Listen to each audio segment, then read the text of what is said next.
जमीन आसमान का फर्क। और इसलिए ये जो लोग जितने लोग आते हैं इनका सबका अगर आप लोगों ने मूल्यांकन किया तो आपको नजर आएगा कि ये किस प्रकार से ये लोग आए हैं। करवाट का कोई कारण नहीं होना चाहिए।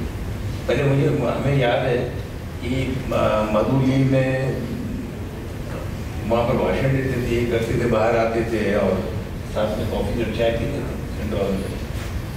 और आज स्थिति रही नहीं। आप विदर्भा से आते हैं और अभी भी अपना वो सपना है कि विदर्भ अलग राज्य बने, या अब कम से कम आप मान गए हैं कि महाराष्ट्र में ही रहना है? देखिए महाराष्ट्र हम लोग है यहाँ प्रफुल्ल पटेल, हम लोग विदर्भ में विश्वास करते हैं। विदर्भ होना चाहिए। बिना विदर्भ के ये संभव नहीं कि वहाँ के लोगों का विकास होगा, वहाँ के किसानों की सुबत्ता आएगी, वहाँ के जो युवा है उनके हाथों को काम मिलेगा, वहाँ पर इंडस्ट्रियलाइजेशन। हमारे आज जो छत्तीसगढ़ है वो हम लोगों के अंदर आने की बात करते हैं। स्वयं मुझे विद्याचरण शुक्ला जी ने कहा था पार्लियामेंट के अंदर कि भाई विदर्भ और अपना छत्तीसगढ़ मिला के विदर्भ बना रहा होगा, क्योंकि पहले भी हम लोग वहाँ पर रहे हुए। मगर जब घोषणा हुई तो अडवाणी जी ने कहा कि उत्तराखंड बन जाएगा, उत्तराखंड बन जाएगा, हिमाचल हो जाएगा, छत्तीसगढ़ हो जाएगा। हम देखते रहे, हम जानते थे कि उन्होंने इसलिए कि पॉलिटिकल निर्णय था, जबकि वो पूरा ग्राउंड तैयार था। हमारे यहाँ पर हाई कोर्ट है, हमारे में विधानसभा है, हमारे यहाँ पर सारी वो सुविधा है, पर केवल शिवसेना का विरोध था, इसलिए वो उस वक्त हुआ नहीं। इतने सालों से महाराष्ट्र में कांग्रेस की सरकार थी, आप कांग्रेस से जुड़े हुए थे। देवेंद्र कांग्रेस के विचार से जुड़ा हूँ, कांग्रेस के विचार से जुड़े हुए थे, क्योंकि मेरा सेक्युलरिज्म में विश्वास है, राष्ट्रीय विचारों में मेरा विश्वास है। मैं आदमी को प्यार करता हूँ, आदमी से जोड़ने की मेरी बात मैं करता हूँ। और इसलिए मुझे शिवसेना ने राज्यसभा ऑफर करने के बाद खुद बाला साहब ठाकरे खुद मेरे घर पे आए और उन्होंने कहा था कि आप मेरी कैंडिडेट दीजिए। मैंने रिफ्यूज किया, क्योंकि मैंने उनको कहा कि भाई मेरा जो विचार है वो मैं सेक्युलरिज्म में विश्वास करता हूँ। नहीं, मैं इसलिए पूछ रहा था कि इतने सालों से महाराष्ट्र में कांग्रेस की सरकारें रही, देवेंद्र फडणवीस जो विदर्भ से आते हैं मुख्यमंत्री रहे, लेकिन अब जनरल इंप्रेशन ये है कि अब वो जमाना चला गया, अब बहुत मुश्किल होगा विदर्भ बनना, स्थापित होना। क्या आप मानते हैं कि देखिए हर चीज मुश्किल होती है, कोई आसान नहीं होता और आसानी से कुछ मिलता नहीं है। सवाल ये है कि समय बदलने पर योग्य समय आएगा जब विदर्भ होगा, विदर्भ राज बनेगा और उसके अंदर इतनी कैपेसिटी है कि वो अपने लोगों का ध्यान रख सकता है, अपने लोगों का सम्मान कर सकता है, अपने लोगों का विकास कर सकता है और आगे बढ़ा सकता है। समय आएगा और ये भी आगे तक पॉलिटिकल निर्णय लेना पड़ेगा। चलिए, तो ये एक महाराष्ट्र के लिए आपने हेडलाइन दे दी कि विजय दहड़ा जी ने कहा कि विदर्भा बनना ही है, किसी भी हालत में विदर्भा को बनाना है। ये एक अनफॉर्चुनेट बात है उसमें क्या कि जो विदर्भ की बात करने वाले लोग जब मुंबई में जाके तब वो भूल जाते हैं। आपका इशारा प्रफुल्ल पटेल से नहीं, प्रफुल्ल पटेल चले गए नागपुर से। मैं उसके पक्ष में नहीं हूँ। हाँ, वो आपके वो पक्ष में नहीं है, वो अलग राज्य के पक्ष में नहीं है, वो शरद पवार की पार्टी से आते हैं। वो समझते हैं कि महाराष्ट्र को इस तरह मैं उनकी डिफिकल्टी समझ सकता हूँ। एक आखिरी सवाल, ये हुई महाराष्ट्र की बात। शेखर गुप्ता जी कह रहे थे महाराष्ट्र देश का सबसे, उत्तर प्रदेश के बाद सबसे महत्वपूर्ण स्टेट है, 48 सीटें आ रही है वहां से। क्या होगा 2024 के चुनाव? महाराष्ट्र में विधानसभा भी होनी है और देश में लोकसभा। अब आपके किताब में आपने कई भविष्यवाणी की है, कुछ सही निकली, कुछ गलत निकली। आपने अन्ना हजारे को बिल्कुल सही तरह से एक तरह से परख लिया था। शायद अगर आपकी पार्टी उसी तरह से परख लेती तो वो हालत नहीं होते जो आपकी पार्टी में हुए 2014 में। लेकिन मैं आपसे पूछ रहा हूँ कि 2024 में क्या समझते हैं? क्या मोदी जी हैट्रिक बनाकर फिर से आएंगे? आज का वातावरण ऐसा है जी कि जिसमें मोदी जी आ सकते हैं। मोदी जी आ सकते हैं या जी? अच्छा नहीं, एक मिनट। तो आप कह रहे हैं आज की हालत में आपको लगता है कि मोदी जी फ्रंट रनर है, और कांग्रेस को किस तरह से देखते हैं? क्योंकि आपने कहा आप कांग्रेस की विचारधारा से जुड़े हुए हैं, क्या आप समझते हैं कांग्रेस में एक नेतृत्व परिवर्तन जो हुआ है, खड़गे जी आए हैं, क्या आप देखते हैं कांग्रेस का कोई रिवाइवल कर्नाटका के बाद, या आपको लगता है कांग्रेस अभी दिल्ली दूरस्थ है? नहीं, मुझे ऐसा लगता है, देखिए खड़गे जी बहुत सीनियर लीडर है, बहुत मैच्योर लीडर है, ठीक है, मगर हमें जो आवश्यकता है वो शशि थरूर की है। अगर देश के अंदर आप सही बदलाव लाना चाहते होंगे, अगर आप सही में देश में बदलाव लाना चाहते हैं, तो आज युवकों को आकर्षित कर सकेगा ऐसा एक लीडरशिप होनी चाहिए। तो आपके पार्टी में युवा नेता की कमी नहीं है? राहुल गांधी भी हमारी पार्टी युवा है, चीर युवा है, उसके बारे में प्रश्न नहीं है। सवाल ये है, नहीं राहुल जी ने तो कहा ना, राहुल जी ने कहा कि मैं सामाजिक काम करूंगा। मुझे उन्होंने अध्यक्ष पद देने से इनकार कर लिया, उन्होंने प्राइम मिनिस्टरशिप लेने से इनकार किया, तो उन्होंने तो कहा कि भाई मैंने 2 बार अध्यक्ष करके चुनाव लड़े, मुझे सहयोग नहीं मिला है। तो आप देश की यात्रा कर रहे हैं, वहाँ के प्रश्न को समझने का प्रयास कर रहे हैं, पर सबसे एक अच्छा मौका मिला था अभी ये कांग्रेस ने चुनाव करवाया, ये अच्छी बात थी। चुनाव करने के बाद में उनके पास में शशि थरूर जैसे जो देश और मतलब अंतर्राष्ट्रीय कीर्ति के व्यक्ति तुम्हारे आपके पास में, उन व्यक्ति को आप लोगों ने समर्थन नहीं देते हुए, मैं तो चाहता था उनको अनपोस्ट करना चाहिए।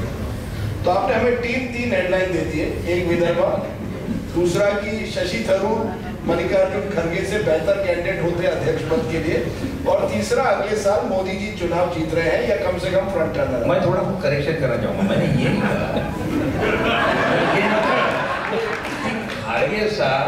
खड़गे साहब से वो बेटर होते, मैंने ये कहा कि खड़गे साहब के जगह अगर उनको बना दे, खड़गे साहब तो बहुत सीनियर लीडर है। देखिए जितने सीनियर लीडर है, इन लोगों ने आशीर्वाद देने का काम करना चाहिए।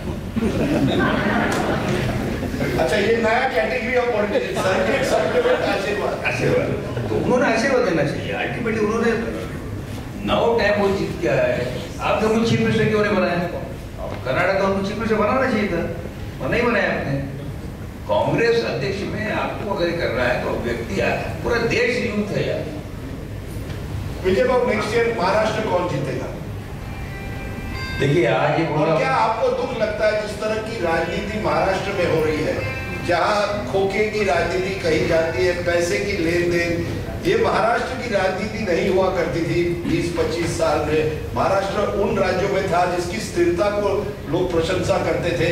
आज लगता है हर एमएलए एक तरह से ऑक्शन हो रहा है। किस तरह से देखते हैं महाराष्ट्र की राजनीति, और क्या आपको लगता है एनसीपी चली जाएगी बीजेपी के साथ, जो चर्चा चल रही है महाराष्ट्र में, जिसमें प्रफुल्ल पटेल का भी नाम आ रहा है?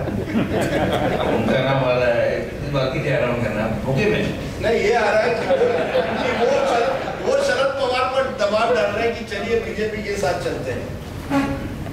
नहीं, आपने पहला सवाल ये किया कि होगा क्या महाराष्ट्र में क्या होगा। महाराष्ट्र में क्या होगा ये आज बताना बहुत ही कठिन है, क्योंकि अभी कुछ समय और जाएगा। रात भूखेगी तुमने, भाई हम लोग तो खड़े हैं भूखे के लिए, वो हमको दे दे, हम तो प्रभु भाई के पास भी जाते हैं, प्रभु भाई कुछ भूखे होंगे तो दे दो हमको भी, मगर कम से कम कुछ पीछे से बढ़ाएंगे। मगर कोई भूखे का के बारे में हमारे पास प्रूफ नहीं है, कौन है क्या कर रहे हैं सुनते जरूर। पर मुझे एक बात बताइए, देश के अंदर कौन सा ऐसा चुनाव है जो बिना पैसे से होता है? नहीं, बिना पैसे की अलग बात है। यहाँ जिस तरह से ओवरनाइट सरकार गिरती है, नई सरकार बनती है, डिफेक्शंस होते हैं, पार्टियां टूट रही है, ये नहीं हुआ करता। मगर क्यों हो रही है? सवाल ये उठता है कि शिवसेना छोड़ के लोग क्यों गए? अगर ये कल एनसीपी अगर वहां से छोड़ के अगर पूरी बीजेपी के साथ में चली जाती तो क्यों गई? ये क्यों, ये बहुत बड़ा प्रश्न चल रहा है, वो पहले हमको समझना पड़ेगा तो क्यों गए। तो आपको लगता है आखिर में, नहीं आप बताइए क्यों गए? मैं बड़े सावधानी से आजकल ये बातें रखता हूँ, रखता हूँ। लेकिन असलियत ये है कि एक विचारधारा की राजनीति, आपने अपने पिताजी की बात की, ये सालों से कांग्रेस से जुड़े हुए थे और वो विचारधारा की राजनीति कहीं ना कहीं बदल कर मुझे लगता है राजनीति एक बिजनेस बन गया है। और एक जैसे राजनीति व्यवसाय बन गया तो कैश एंड कैरी पॉलिटिशियंस आ गए। मैं एक कैटेगरी, आपने सप्लीमेंट कहा, सर्किट कहा, आशीर्वाद कहा, मैं आपको और एक कैटेगरी देता हूँ, कैश एंड कैरी। और कैश एंड कैरी जो पॉलिटिशियंस एक बार आ गए, फिर सरकारें इसी तरह से या तो टॉपल होती थी ओवरनाइट, और यही हुआ महाराष्ट्र में। तो उसको जब तक आप नहीं रोकेंगे तब तक मुझे लगता है इसी तरह से। उसके लिए देखिए बहुत स्ट्रॉन्ग कैरेक्टर की आवश्यकता है, उसका बेस उन्नत। अभी जो बेस जो है ना, वो जो क्या कहते उसको उतरा मांग रहा था ना, कि दुकान भी आती भाई एक पाव मिर्ची दे दे, एक पाव जीरा दे दे, एक पाव टमाटर, इस टाइप का बेसिकली जो कैरेक्टर जो पॉलिटिक्स का है, पॉलिटिकल जो कैरेक्टर है, जब तक स्ट्रॉन्ग नहीं रहेगा तब तक ये सब चीजें होते रहेगी। और मैं एक बात पूछना चाहता हूँ कि कांग्रेस से बड़े बड़े लोग क्यों जा रहे हैं? आप मुझे बताइए ना। नहीं, आप कांग्रेस से बड़े लोग क्यों जा रहे हैं, ये आप मुझे बताइए। गुलाम नबी आजाद चले गए, सब कुछ मिला, क्यों चले गए? और कोई जब जाता है तो कोई प्रेम से तो जाता नहीं। ये तो बताइए ना। मैं वही पूछ रहा हूँ आपसे कि क्या क्या लगता है? मैं तो चिंतन कर रहा हूँ, मैं ये लोग क्यों जा रहे हैं? ऐसा बीजेपी में क्या है, कौन सा मैग्नेटिक पावर है वहाँ पर जिसकी वजह से सब लोग जा रहे हैं? और जा रहे हैं तो क्यों जा रहे हैं?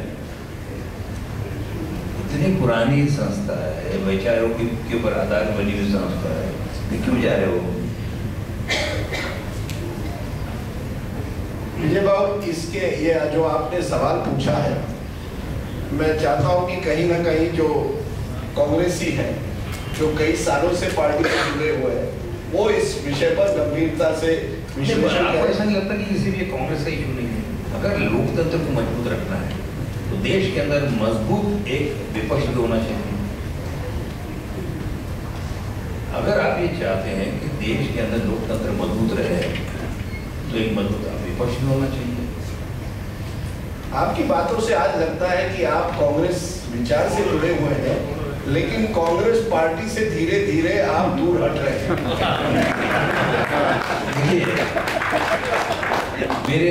मैंने कई चिट्ठियां लिखी, किनको? मैडम गांधी, मैंने राहुल जी को चिट्ठी लिखी। देखिए मेरे ये अल्टीमेटली, मैं अगर कांग्रेसमैन हूँ, अगर मैं कांग्रेसमैन हूँ तो मुझे उतना ही अधिकार है जितना राहुल जी को अधिकार है। मुझे बोलने का अधिकार है, मुझे बैठे, मैं कोई डेलीवेशन बात नहीं हूँ। अब मैं अगर पार्टी के लिए काम करता हूँ, मेरा भी उतना ही अधिकार है, और मुझे लिखने का अधिकार है, बोलने का अधिकार है, सवाल पूछने का अधिकार है मेरे नेता को। तो उससे अलग, अगर आप कोई बात स्पष्ट पूछते हो, अगर मैंने वहां पर नेशनल इंटरेस्ट के अंदर अगर सवाल पूछ लिया तो क्या वो बगावत होगी?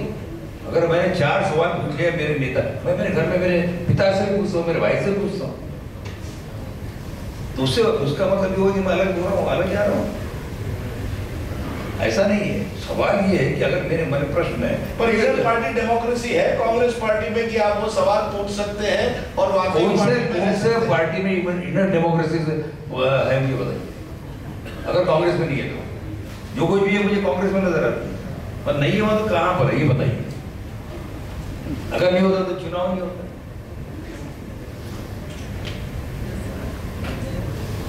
तो आप एक तरह से अपने जो पाठक है उनसे ये बात उनके सामने रख रहे हैं कि हमारे पार्टियों में इनर पार्टी डेमोक्रेसी होनी चाहिए, पार्टियों को मजबूत करना है। और अगर आप सवाल पूछे, राहुल गांधी से पूछे, सोनिया गांधी से पूछे, सवाल पूछना बगावत नहीं है। राइट। सवाल पूछना बगावत नहीं है, उनसे चर्चा करना बगावत नहीं है, अपनी मन की बात कहना बगावत नहीं है, क्योंकि ये आपका अधिकार है, आप लोकतंत्र में हो। ये रही कांग्रेस की बात। मोदी जी, मेरा मोदी जी का जो सवाल है, मैं मोदी जी के पार्टी का हूँ, मैं मोदी जी को एक राष्ट्र के पंतप्रधान के नाते देखता हूँ, उनका सम्मान करता हूँ, क्योंकि तो किसी हर व्यक्ति का जिम्मेदारी है, अगर वो हमारे प्रधानमंत्री हैं उनका सम्मान करना चाहिए। लेकिन आप उस इलाके से आते हैं जहां आरएसएस इतने सालों से जी आगे बढ़ी थी, क्या आप देखते हैं कि मोदी जी ने वो जो पुराने संघ परिवार की एक तरह से जो ट्रेडिशंस थे उनको व्यक्ति पूजा में बदल दिया है? और क्या आप लोगों को लगता है कि व्यक्ति पूजा भी एक तरह से हमारी राजनीति में एक शाप की तरह हो गई है? हर पार्टी में व्यक्ति पूजा होती है, व्यक्ति के बगैर पार्टी नहीं चलती, फिर वो एनसीपी हो या बीजेपी हो। सही है? और ये क्या अच्छा है? देखिए, बेसिकली जो आपने संघ की बात की, संघ में बदलाव आया, निश्चित आया, पर समय के साथ बदलाव तो हर इसमें आना चाहिए और आना भी चाहिए। उनका लिबास बदला है, उनके विचार बदले हैं, अधिक व्यापक हो गए हैं। खुद मैं भागवत जी से जब बात कर रहा था तो भागवत जी ने कहा कि हम लोग को बहुत व्यापक विचार कर रहे हैं। तो समय के साथ तो सब चीज़ें बदलती रहती है ना, बदलना भी चाहिए। आपके सहयोगी कह रहे हैं टाइम इज अप, कहीं आप और कुछ ना कह दें। उसकी वजह जितने भी सप्लीमेंट्स हैं वो भी कैंसर हो जाए। पर विजय भाऊ, आप इसी तरह से रहिए, निर्भीक रहिए, अपनी बात रखिए, इसी तरह से अपनी कॉलम्स लोगों के सामने रखते रखिए और लोकमत को इसी तरह से दिशा देते रहिए। Please give a very big hand ladies.